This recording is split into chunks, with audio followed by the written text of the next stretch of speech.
तो hello student, my name is Pawan Jaiswal. आज हम लोग देखेंगे क्लास 10th का सिलेबस। तो क्लास 10th का जो सिलेबस पढ़ा जाएगा वो टोटली बोर्ड ओरिएंटेड पढ़ा जाएगा, है ना, और स्पेशली सीबीएसई बोर्ड के अकॉर्डिंग पढ़ा जाएगा। तो सीबीएसई के सिलेबस में जितना भी टॉपिक है क्लास 10th के मैथमेटिक्स का, वो सारा हम लोग डिटेल में देखेंगे, है ना। और जिस भी बच्चे को पास होने का टेंशन है, मान लो 10th का बोर्ड कैसे देंगे, कैसे पास होंगे, इसकी गारंटी है कि जितना हम लेक्चर अगर पढ़ते हैं हम लोग, अगर वो सारा लेक्चर बच्चा अटेंड करता है तो पास होने की गारंटी है। बच्चा अच्छे नंबर से पास होगा, कोई बच्चा फेल नहीं होगा। और जो भी बच्चा इस लेक्चर को देखेगा साथ ही साथ नोट्स बनाते रहेगा। बिना नोट्स बनाया आउटपुट नहीं आएगा। तो लेक्चर देखने के बाद नोट्स बनाना कंपलसरी है, और नोट्स के साथ साथ रिवीजन भी करना है। ऐसा नहीं कि पहला लेक्चर देख लिए फिर दूसरा लेक्चर देख रहे हैं तो पहला लेक्चर का नोट्स हम रेडी नहीं किए या उसको रिवाइज नहीं किए।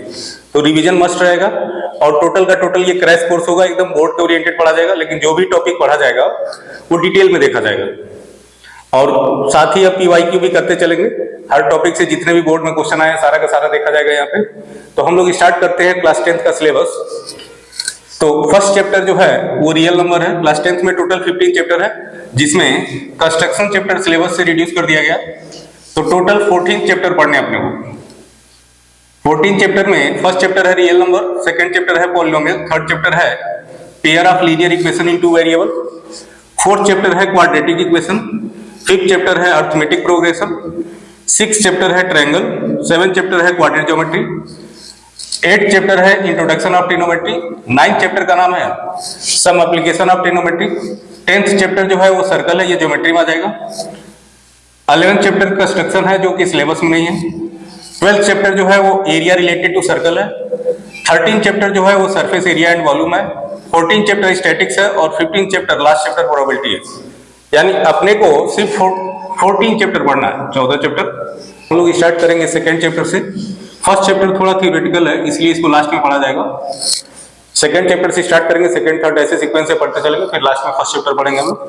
तो फर्स्ट चैप्टर में तो बस √2 और √3 इसको रेशनल प्रूव करने के लिए देता है, और एलसीएम एचसीएफ इसमें बस ये दो टॉपिक पढ़ना है। इसको लास्ट में देखेंगे क्योंकि थियोरेटिकल है ये, √2 और √3 को रेशनल प्रूव करना। हम लोग स्टार्ट करते हैं पॉलिनोमियल सेकंड चैप्टर, फिर पेयर ऑफ लीनियर इक्वेशन पढ़ेंगे। तो पॉलिनोमियल स्टार्ट करते हैं हम लोग। तो सेकंड चैप्टर है पॉलिनोमियल।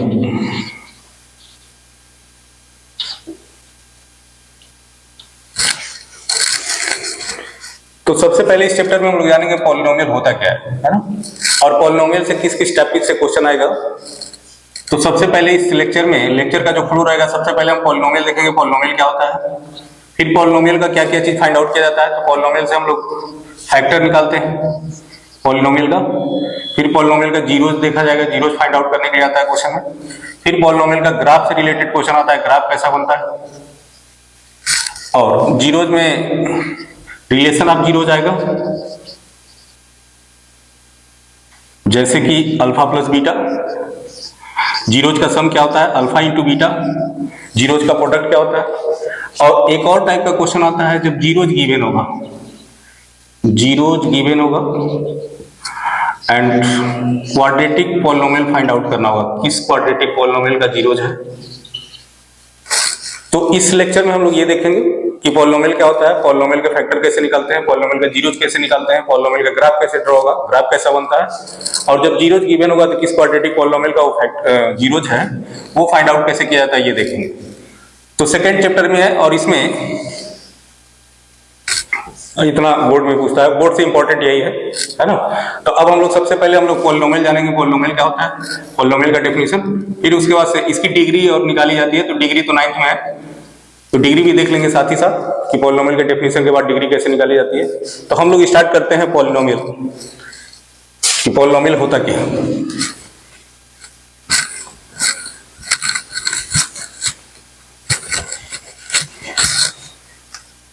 तो पॉलिनोमियल का डेफिनेशन देखते हैं। तो पॉलिनोमियल जो होता है वो एक मैथमेटिकल एक्सप्रेशन होता है। ये एक टाइप का मैथमेटिकल एक्सप्रेशन है जिसमें कांस्टेंट होता है, combination of constant, and variable and exponent. तो पॉलिनोमियल जो है वो मैथमेटिकल एक्सप्रेशन है जो कॉम्बिनेशन होता है कांस्टेंट वेरिएबल का और एक्सपोनेंट का, और ये कंबाइन होता है या तो प्लस से मैथमेटिकल ऑपरेशन, या तो प्लस या तो माइनस से, है? तो इसी को हम बोलते हैं पॉलिनोमियल। और यहाँ पे जो एक्सपोनेंट होता है वो होल नंबर होता है। होल नंबर क्या होता है? ये 0 1 2 3 4 ऐसे। तो होल नंबर में इंटीजर आएगा, पॉजिटिव इंटीजर और जीरो इंटीजर, इसमें डेसिमल नहीं आता है।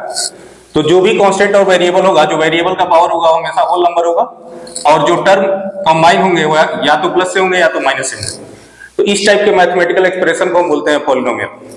अब पॉलिनोमियल की हम लोग डिग्री निकालते हैं। डिग्री क्या होता है? जैसे पहले पॉलिनोमियल का एग्जांपल दे देते हैं। पॉलिनोमियल का एग्जांपल क्या होता है? 2x square plus 3x plus 4।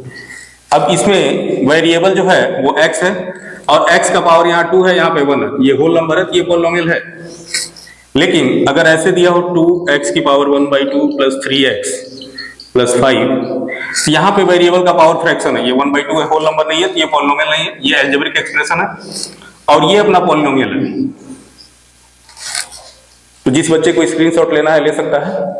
तो ये पॉलिनोमियल का डेफिनेशन हो गया, मैथमेटिकल एक्सप्रेशन, ऐसा मैथमेटिकल एक्सप्रेशन जो कांस्टेंट वेरिएबल से बना हो और जो कंबाइन हो प्लस या माइनस से, और जिसका जो वेरिएबल का पावर एक्सपोनेंट है वो होल नंबर होना चाहिए। एग्जांपल ये है पॉलिनोमियल का, ये पॉलिनोमियल नहीं है, ये तो अलजेब्रिक एक्सप्रेशन। अब हम लोग देखेंगे पॉलिनोमियल की डिग्री। डिग्री क्या होता है?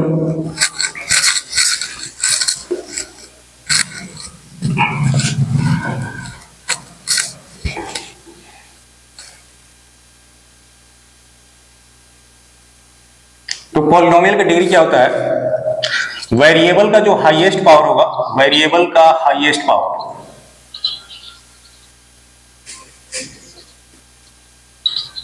तो वेरिएबल का जो हाईएस्ट पावर होगा वही उस पॉलिनोमियल की डिग्री होगी। जैसे इसको एग्जांपल से देखते हैं हम लोग, एग्जांपल से ज्यादा क्लियर होगा।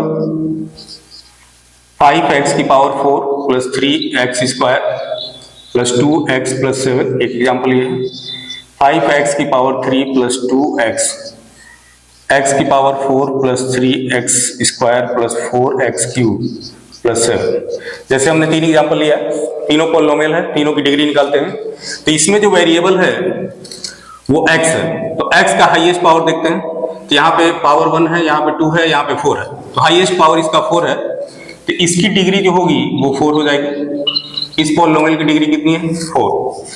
इसमें वेरिएबल का पावर देखते हैं, यहाँ पे कुछ नहीं है, पावर तो 1 है, यहाँ पे पावर 3 है, तो इसका हाईएस्ट पावर कितना है वेरिएबल का? 3, तो इसकी डिग्री कितनी हो जाएगी? 3। इसमें वेरिएबल देखते हैं x है, तो यहाँ पे x का मैक्सिमम पावर, हाईएस्ट पावर कितना है? 4, तो इसकी डिग्री कितनी हो जाएगी? 4।